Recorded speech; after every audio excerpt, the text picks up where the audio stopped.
Hai semuanya, kita ketemu lagi di sini. Apa kabarnya kalian?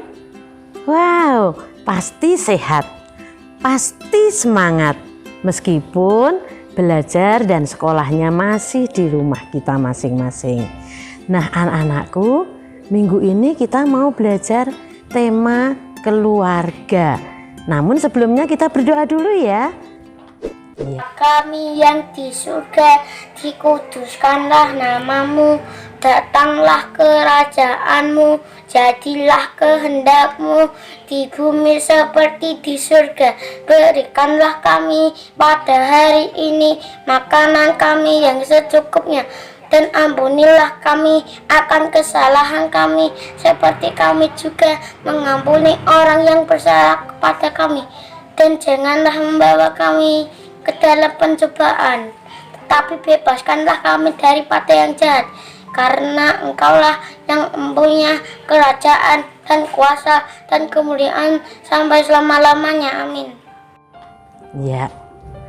Nah, anak-anak bersyukur meskipun kita belajar di rumah, kita ada yang mendampingi, ada yang menemani. Kadang papa, kadang mama, mungkin oma, tante, opa, kakak. Kita bersyukur punya mereka. Mereka adalah keluarga kita. Nah, kita harus menghargai dia. Kita harus menghormati mereka. Karena mereka sangat mencintai kita. Anak-anakku yang kekasih, seperti yang diperintahkan oleh Tuhan di dalam Efesus 6 ayat 1 dan 2 bagian A. Nah, mengatakan bahwa hai anak-anak, taatilah orang tuamu di dalam Tuhan, karena haruslah demikian. Nah, sedangkan ayat yang kedua bagian A, hormatilah ayahmu dan ibumu, karena hal itu sangat penting. Sangat penting loh anak-anak. Untuk itu anak-anak, kita mau melihat sebuah cerita. Kita saksikan bersama ya. Saksikan sampai selesai.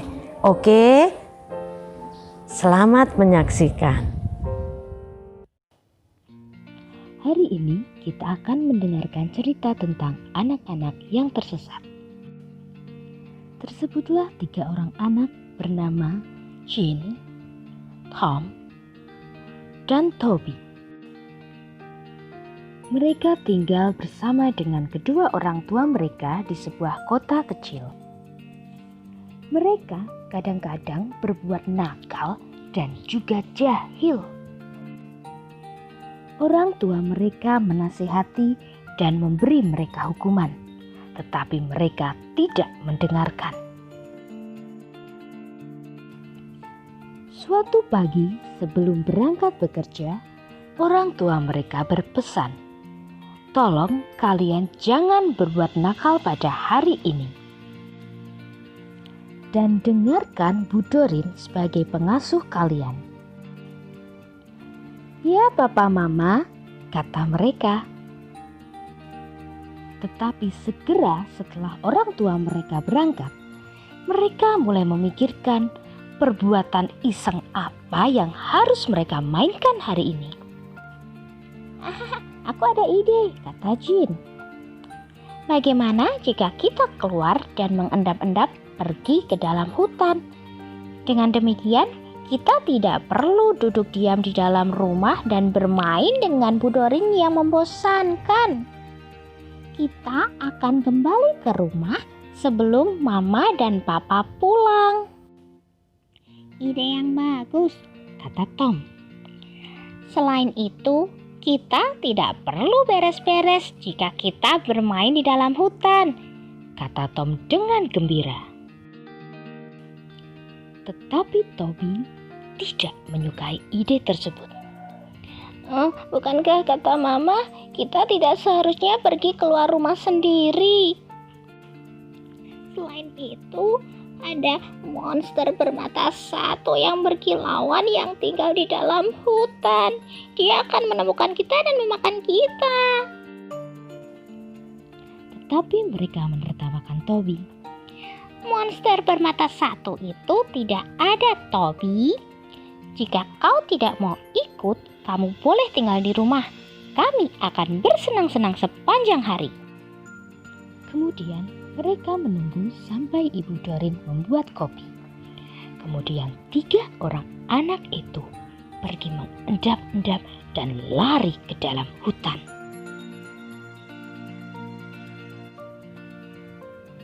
Sesampainya di hutan, mereka bermain dan terus bermain.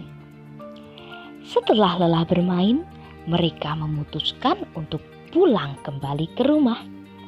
Tetapi mereka tidak dapat mengingat jalan kembali ke rumah. Jadi, anak-anak tersebut tersesat di dalam hutan. Aku lapar, tangis Toby. Aku haus, tangis Jean. Sementara tidak ada makanan ataupun juga air di sekitar mereka. Mereka berjalan dan terus berjalan. Hari mulai malam dan sulit bagi mereka untuk melihat keadaan sekitar. Tiba-tiba mereka mendengar suara berderak-derak. Dan mereka melihat cahaya terang yang berjalan mendekati mereka. Oh tidak, pasti itu adalah monster bermata satu. Jean menangis ketakutan. Kemudian mereka mulai berlari. Mereka sangat ketakutan. Mereka berlari secepat yang mereka bisa. Tetapi cahaya tersebut semakin mendekat. Dan mereka mendengar suara. Hei, berhenti berlari! Berhenti berlari! Hei, berhenti anak-anak! Oh tidak, monster itu berbicara. Tangis Toby dengan penuh ketakutan. Dia ingin menghentikan kita dan ingin memakan kita.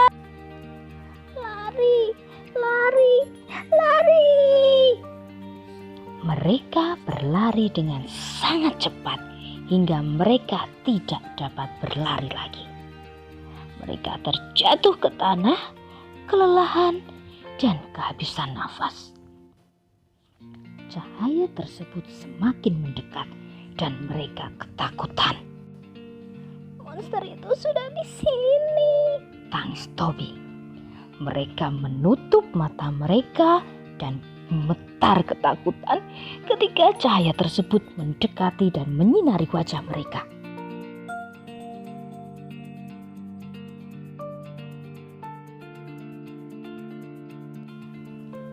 Aku menemukan mereka, kata suara itu. Mereka membuka mata dan ternyata itu adalah Pak Gun, bapak polisi. Ternyata Pak Bun yang mengejar mereka dengan menggunakan senter. Anak-anak itu merasa lega. Kemudian Papa dan Mama mereka datang bersama beberapa orang petugas kepolisian. Anak-anak itu memeluk orang tua mereka dengan erat dan menangis. Papa, Mama, kami takut sekali. Maafkan kami ya karena sudah nakal. Seharusnya kami mendengarkan Papa dan Mama. Kami seharusnya tidak meninggalkan rumah dan mendengarkan Papa dan Mama. Tetapi kami tidak patuh. Maafkan kami. Kemudian anak-anak itu pulang, mandi, dan makan malam. Hari ini mereka belajar satu hal yang penting. Dan mereka sudah berjanji untuk tidak berbuat usil lagi. Mereka berjanji mulai sekarang akan mematuhi Papa dan Mama. Nah, anak-anak, bagaimana ceritanya? Seru kan? Nah, jadi anak-anak ingat, yang dinasihatkan mama, yang dikatakan mama atau papa itu pasti untuk kebaikan kita. Jadi sebaiknya anak-anak tidak melanggar supaya tidak terjadi sesuatu yang buruk bagi kita. Oke, anak-anak pintar, pasti anak-anak pintar tetap menghormati orang tua dan taat kepada orang tua, terlebih mendengarkan nasihatnya. Nah, minggu ini kita sudah belajar tentang taat kepada orang tua. Untuk itu, mengerjakan tugas dengan baik, dengan taat, didampingi mama papa, itu anak-anak yang oke. Terima kasih anak-anak, Tuhan memberkatimu.